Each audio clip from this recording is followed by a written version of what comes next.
Welcome back to express. अब बात करेंगे बजट और हुकूमती दावों की। तो पीटीआई की गवर्नमेंट ने अपना तीसरा वफाकी बजट कौमी असेंबली से मंजूर करवा लिया है। गुज़िश्ता रोज ज़मीनी बजट और सप्लीमेंट्री ग्रांट की मंजूरी भी दे दी गई।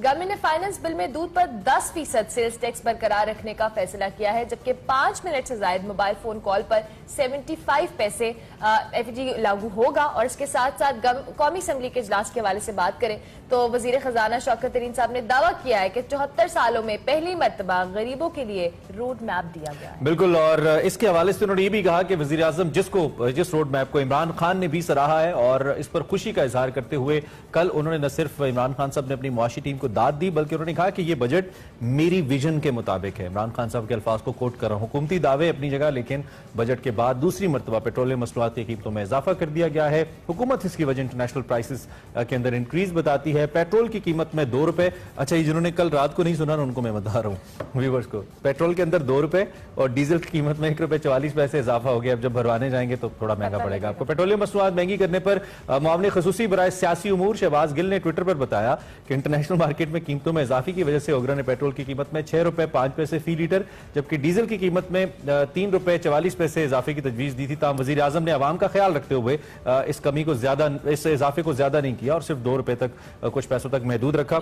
नहीं, गिल साहब ने बताया, मुझे लगता है ट्वीट उन्होंने एक ही रखी हुई है, बस आदादो शुमार चेंज करके वो हर दफा ट्वीट कर देते हैं कि कुछ सियासतदानों के ट्विटर ना चलें तो क्या होगा। आई वंडर कि अगर कुछ सियासतदान उनके पास इतने पैसे ना हो कि वो पेट्रोल डलवा सकें तो फिर क्या होगा, क्योंकि उनके पास होते हैं तो इसलिए उनको कदर नहीं आती ना।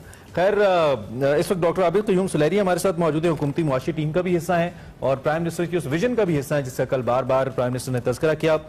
डॉक्टर साहब थैंक यू। बार बार ये बात पूछना अजीब भी लगता है लेकिन जरूरी भी है, क्योंकि शायद हमारी आपकी गाड़ी तो चल जाती है, पेट्रोल डल जाता है, 2-4 रुपए से फर्क नहीं पड़ता, लेकिन वो शख्स जो एक खेत के अंदर सब्जी उगा के मंडी तक लेके जाता है, या वो शख्स जो रोजाना नौकरी पर एक मजदूर जाता है 15-20 रुपए किराया लगा के, जब उसके महीने के बजट में 1000-1500 या 2000 का फर्क पड़ जाता है तो उसकी फैमिली के ऊपर बड़ा बर्डन आ जाता है। उसकी वजह से या तो उसे अपना एक बच्चा स्कूल से उठाना पड़ जाता है, या एक वक्त की रोटी कट करना पड़ जाती है, या फिर एक सीजन के कपड़े नहीं ले पाता। वो बेसिक बात है जो मैं कर रहा हूं।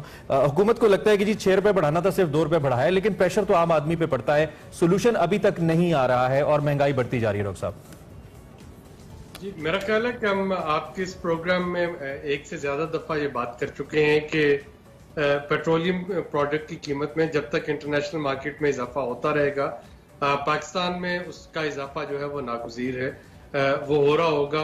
ये अलग बात है कि उस प्रोपोर्शन से हुकूमत जो है वो नहीं कर रही जितना कि होना चाहिए था।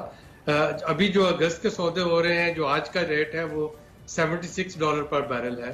एक महीना पहले यही सौदे जो थे ये $66 पर बैरल में हो रहे थे। $10, यानी अगर आप उसको 150 से 160 रुपए के हिसाब से देखें तो तकरीबन 1600 रुपए पर बैरल। इसी तरीके से अगर आप एक महीना और पीछे चले जाते हैं तो $10-15 का मजीद फर्क पड़ जाता है। तो हुकूमत जो होती है वो जाहिर है जब इंपोर्ट करेगी, जो जिस प्राइस पे भी वो इंपोर्ट करेगी उस प्राइस पे ही उसको आइडियली बेचना चाहिए एनर्जी सरप्लस कंटेन करने के लिए, लेकिन उस हिसाब से पेट्रोल बहुत महंगा हो जाएगा। लिहाजा ओगरा की सिफारिश के बावजूद प्राइम मिनिस्टर जो है वो उसको पार्शली एक्सेप्ट करते हैं। और अगर आप IMF का दबाव देखें तो IMF बारहा कह चुकी है कि ओगरा और नेपरा को खुद मुख्तार कर दिया जाए ताकि जो भी वो रिकमेंडेशन करते हैं वो एज सच पास ऑन हो जाए। हुकूमत वो करने में रिलेक्टेंट है। अब महंगाई में इसमें 2 तरह का हो सकता था। एक तो जो कि बजट के दिनों में हम डिस्कस कर रहे थे कि क्या पेट्रोलियम लेवी जो है वो टारगेट चूंकि उसमें रखा गया है क्या वो बढ़ गई, तो लेवी अभी नहीं बढ़ी है। लेवी का वही एग्जिस्टिंग लेवल है तकरीबन 3 रुपए 10 पैसे, और वो भी बढ़ना है डॉक्टर साहब, एक्सपेक्टेड है। ये अल्टीमेटली ये बढ़ना पड़ेगा। ये डिपेंड करता है कि आपकी पेट्रोलियम प्राइसेस कहाँ पे जाके रुकती हैं। जैसे कि मैंने पहले कहा था कि अगर तो ये $80 पर बैरल के लगभग रहती हैं तो शायद हुकूमत पे इतना दबाव नहीं होगा लेवी बढ़ाने का। लेकिन अगर ये कीमतें मजीद बढ़ती हैं तो फिर इसको पास ऑन करना पड़ेगा हुकूमत को।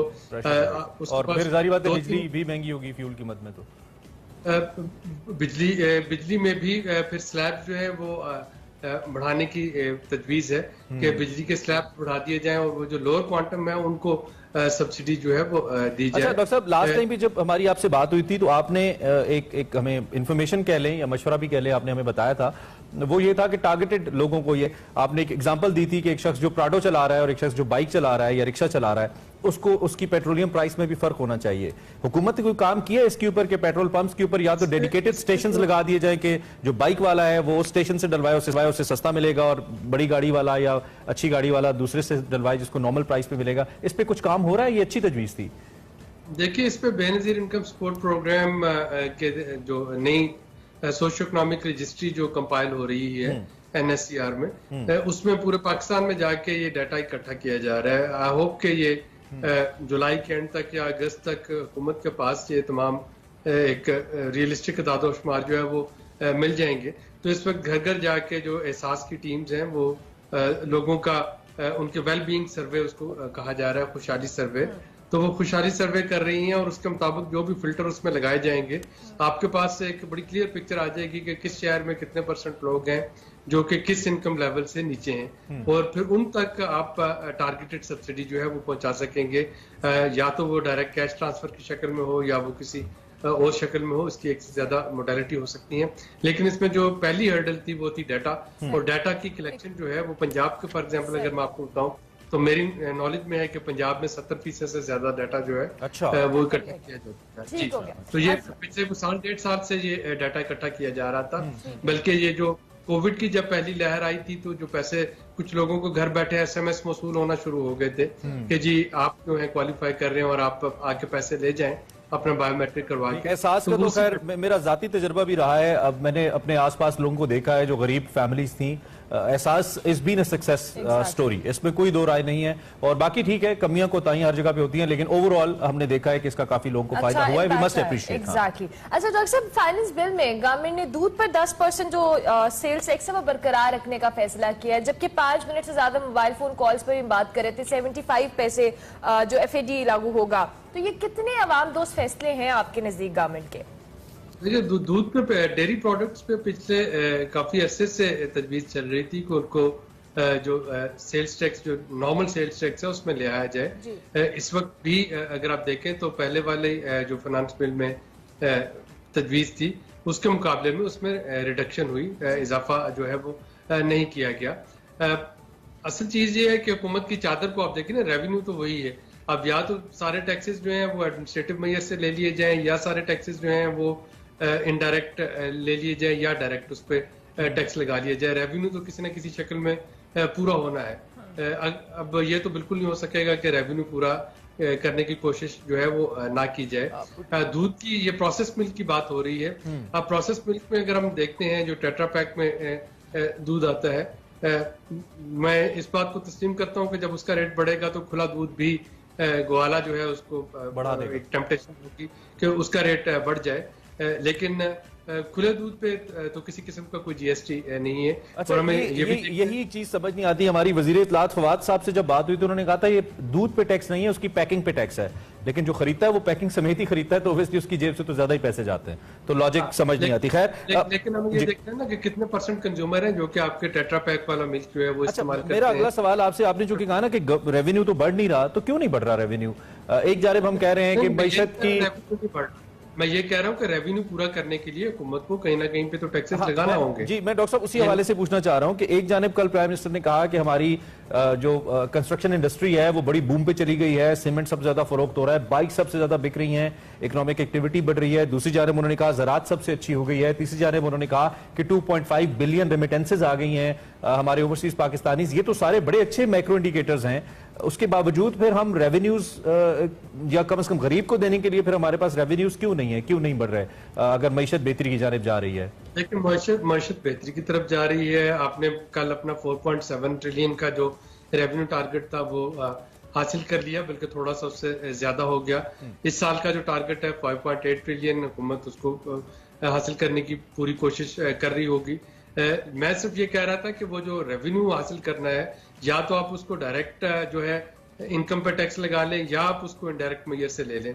अब जो इस वक्त जो ख्याल है कि वो लोग जो कि प्रोसेस मिल्क इस्तेमाल करते हैं, शायद उनका इनकम लेवल थोड़ा सा बेहतर है, अगर उनको उसमें कुछ एडिशनल जो देना पड़ जाता है GST की मद में, तो वो अफोर्ड कर पाएंगे। लेकिन खुले दूध पे टैक्स जो है वो नहीं होना चाहिए, ताकि खुला दूध जो है एक आम कंज्यूमर की जरूरत है वो उसको कंज्यूम करे। जो अंदरूनी हमारे लाहौर है, रावलपिंडी, कराची है, वहां पे आपको पता है या तो डॉक्टर साहब खुला दूध मिलता नहीं है, अगर मिले तो वो इतना उसकी क्वालिटी इतनी खराब होती है, वो उसके ऊपर अवाम बेचारे बीमारी होते हैं। खैर इट्स अ लॉन्ग डिबेट।